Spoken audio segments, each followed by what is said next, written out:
Dear 10th standard students, I warmly welcome to our online class. So chapter 2 sequence and series exercise number 2.5. So ஏற்கனவே வந்து 2.5ல் ஒரு particular சம்மோட முடிச்சிருந்தோம். Example சம்மம் முடிச்சிட்டோம். அது வந்து ரொம்ப நடத்தி பல ஒரு மாதத்துக்கு மேலே இருக்குன்னு நினைக்கிறேன். இது அது திரும்ப நம்ம இதை வந்து கண்டினியூ பண்ணுறோம். ஓகேங்களா? யூ சி சம் நம்பர் 13 பாருங்கள். In a winter season, let us take the temperature of Ooty. ஊட்டியோடைய டெம்பரேச்சரை வந்து செக் பண்ணுறாங்க. ஃப்ரம் மண்டே டு ஃப்ரைடே, மண்டேலேருந்து ஃப்ரைடே வரைக்கும் எவ்வளோ டெம்பரேச்சர் அப்படின்னு செக் பண்ணுறாங்க. அது வந்து ஒரு அரித்மெட்டிக் ப்ரோக்ரேஷன். அந்த டெம்பரேச்சர் வந்து எப்படி இருக்குன்றாங்க, ஒரு arithmetic progression ஆகுதுன்றாங்க.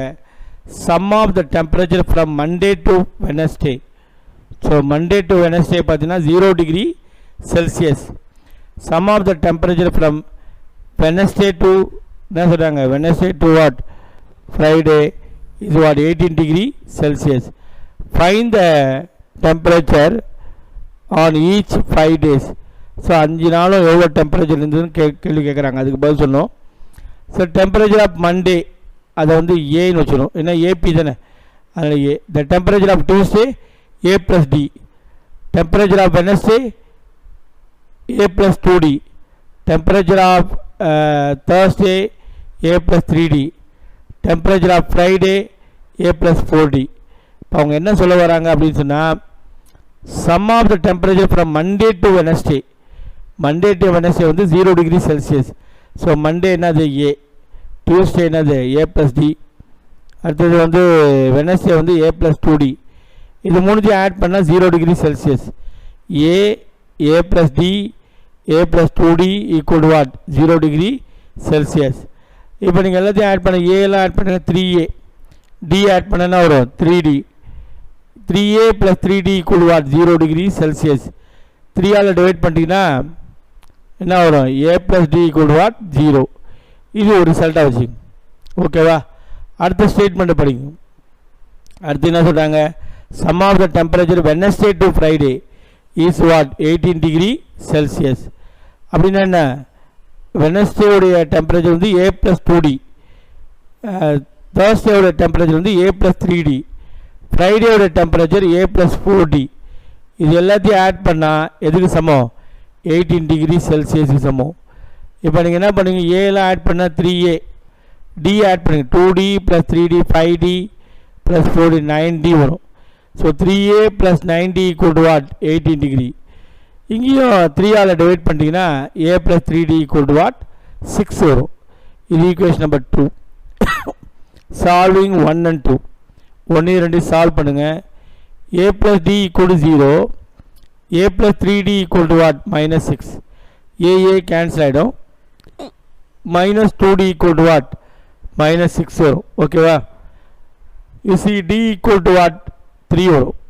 minus 2D equal to minus 6னா D equal to what 3 வரும். understand or not? so A plus D equal to what 0. அப்போ A plus D equal to 0னா A plus D வரத்தில் என்ன போடுங்க, 3 போடுங்க. equal to 0, A equal to what minus 3, minus 3 இல்லையா. the temperature of 5 days அப்படின்னா நம்ம வந்து A plus D அப்படி தானே சொன்னீங்க. ஃபஸ்ட்டு ஏனா minus 3, அதை அப்படியே போடுங்க. A plus D minus 3 plus 3 0. A plus 2D 2 into 3 6, 6 3 போச்சுன்னா 3. அது A plus 3D 3 into 3 9, 9 3 போச்சுன்னா 6. A plus 4D 12, 12 3 போச்சுன்னா 9. இதுதான் அந்த 5 நாள். மண்டேவோட டெம்பரேச்சர் வந்து மைனஸ் 3 டிகிரி செல்சியஸ், டியூஸ்டேவோட டெம்பரேச்சர் வந்து 0 டிகிரி செல்சியஸ், வெனஸ்டேவோட டெம்பரேச்சர் 3 டிகிரி செல்சியஸ், தேர்ஸ்டேவோட டெம்பரேச்சர் 6 டிகிரி செல்சியஸ், ஃப்ரைடேவோட டெம்பரேச்சர் வந்து 9 டிகிரி செல்சியஸ். அது அண்டர்ஸ்டாண்டா நாட்? இதுதான் வந்து temperature of Monday to Friday. Correct? அடுத்து பாருங்க. Priya earned rupees 15,000 in first year. அடுத்த சம்ம 14 சம்ம. பிரியா வந்து ஃபஸ்ட்டு மந்த்துன்னு கொடுத்துட்டாங்களா, திருத்திங்க புக்கில். அது மந்த்து கிடையாது, இயர் தான் அது. புரியுதா? 1500 increased per year. Expenses 13,000 per year. நல்லா கவனிங்க. ஒரு 1500 வருஷம் ஏற்றுறாங்க. வருஷத்துக்கு 1500, not for the month.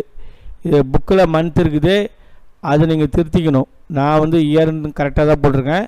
It is not mind mistake. புக்கில் இருக்கிறத திருத்தி ஆகணும், வேறு வழி கிடையாது. 13,000 எக்ஸ்பான்சஸ் பார்த்தீங்கன்னா 13,000 பர் இயர். எக்ஸ்பான்சன் இன்க்ரீஸ்டு என்ன சொல்கிறாங்க பர் இயர். அது வந்து எவ்வளோன்னா ஒரு இயருக்கு வந்து 900 இன்க்ரீஸ் ஆகுது அவருடைய செலவு. இப்போ இந்த வருஷம் 13,000 செலவு பண்ணுறாருன்னா அடுத்த வருஷம் பார்த்தா 13,900 ரூபா செலவு பண்ணுறாரு. 900 அந்த சம்மில் மென்ஷன் பண்ணியிருப்பேன்.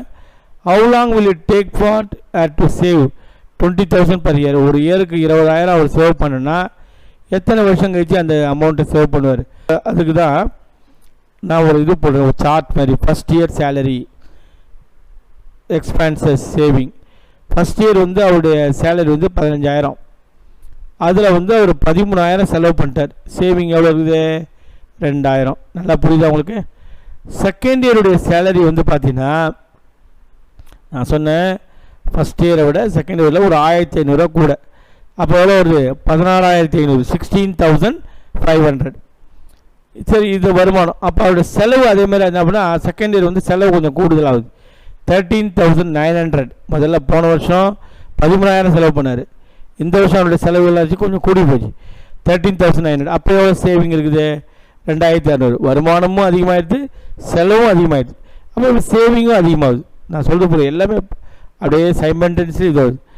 அடுத்த வருஷம் ஒரு 1,500 கூடுது. தேர்ட் இயர் 18,000 ஆகுது. 18,000. அப்போ அவருக்கு வந்து பார்த்தீங்கன்னா அடுத்த வருஷம் வந்து அவருடைய செலவு வந்து இன்னும் ஒரு 900 அதிகமாகுது. வருஷத்துக்கு ஒரு 900 இன்க்ரீஸ் ஆகினே போகுது.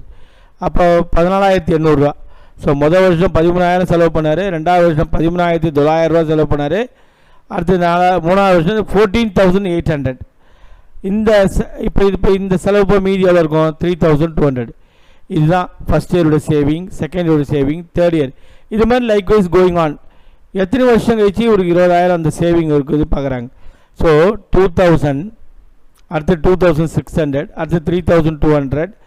கடைசியாக ஒரு சேவிங் எவ்வளோ தான், எத்தனாவது வருஷம் தெரில, அதனுடைய சேவிங் வந்து 20,000. இது ஒரு அரித்மெட்டிக் ப்ரோக்ரஷன். முதல்ல அக்ரி பண்ணிக்கணும். ஏன்னு சொல்லுங்கள். சேவிங் பார்த்தீங்கன்னா ஃபஸ்ட் இயர் வந்து 2,000, ரெண்டாவது வருஷம் 2,600. எவ்வளோ அதிகமாகிது? 600. அடுத்த மூணாவது வருஷம் வந்து 3,200. அப்பயும் 600 அதிகம். ஒரு ஈவனாக ஒரே மாதிரியாக இன்க்ரீஸ் ஆகினே போனால் அது அரித்மெட்டிக் ப்ரோக்ரேஷன். ஒரே மாதிரி குறைஞ்சாலோ ஒரே மாதிரி அதிகமானாலும் அது என்னது? Arithmetic progression. இது அக்ரி பண்ணிக்கணும். First of all it is a arithmetic progression. இப்போ நான் சொல்கிறேன் ஏ வந்து 2,000, டிஃப்ரென்ஸ் வந்து 600. கடைசியாக அது எத்தனாவது வருஷம் தெரியல, லாஸ்ட்டு அவருடைய சேவிங் வந்து 20,000. இதுதான் இந்த 20,000 எத்தனாவது வருஷத்தில் அவருக்கு அந்த சேவிங் அமௌண்ட்டு, அது நம்பர் ஆஃப் இயர்ஸ் கேட்குறாங்க. ஸோ ஏ தெரியுது, டி தெரியுது, எல் தெரியுது. இதை வச்சு நம்பர் ஆஃப் இயர்ஸ் கண்டுபிடிக்கிறதுக்கு ஒரு ஃபார்முலா இது, L minus A by D plus 1. So L minus A, Lனா என்னது? 20,000 minus Aனா 2,000 by 600 plus 1. 20,000 2,000 போச்சுன்னா 18,000 by 600னா 30. 30 plus 1 எவ்வளோ? 31 இயர்ஸ். ஸோ அந்த 20,000 உடைய அந்த சேவிங் வந்து அவர் அட்டைன் ஆகணும்னா எத்தனை வருஷம் கழிச்சு அந்த சேலரி அந்த சேவிங் வரும் அவருக்கு? 31 வருஷம், 31 years.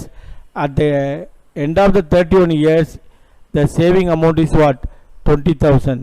So how many years are needed to save the amount 20,000? How many years are needed? 31 years are needed to save the amount 20,000. Are you understand or not? So okay, today's class is over. We will see you on the next class.